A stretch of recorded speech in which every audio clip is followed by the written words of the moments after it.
Hello everyone, কিছুদিন আগেই আমি বাড়িতে চিকেন মালাই টিক্কা ট্রাই করেছিলাম। খেতে বেশ ভালো হয়েছিল, তাই ভাবলাম তোমাদের সঙ্গে একটু শেয়ার করে নিই। প্রথমেই চিকেনটাকে ভালো করে ধুয়ে তার মধ্যে আদা আর রসুন বাটা ভালো করে মিশিয়ে রেখেছিলাম। সেদিন আমার রসুনটা বাটার আর সময় হয়নি, তাই থেতো করেই মিশিয়ে দিয়েছিলাম। ওটাকে একটুখানি রেস্টে রেখে নিয়েছিলাম যাতে করে এক্সেস জলটা বেরিয়ে যায় চিকেন থেকে। তারপরে অন্য একটা জায়গায় নিয়ে নিয়েছিলাম জল ঝরানো টক দই, একটু fresh cream, half table spoon মতন জিরে গুঁড়ো আর একটু কসুরি মেথি। কসুরি মেথিটা আমার বেশ ভালো লাগে, তাই একটু বেশি করেই নিয়েছিলাম। আর চিকেনগুলো ভালো করে ম্যারিনেট করে হাফ অ্যান আওয়ারের জন্য রেস্টে রেখে দিয়েছিলাম।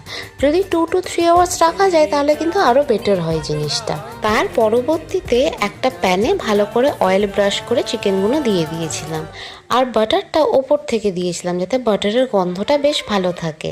আর আরেকটা জায়গায় একটু ফ্রেশ ক্রিমের সঙ্গে লেবু, নুন আর চাট মশলার একটা মিক্সচার তৈরি করে বারবার ওটা ওপর থেকে দিচ্ছিলাম, যাতে করে চিকেনটা একটু জুসি আর যখন খাই তখন একটুখানি ময়েশ্চারটা যাতে ভেতরে ইনট্যাক্ট থাকে।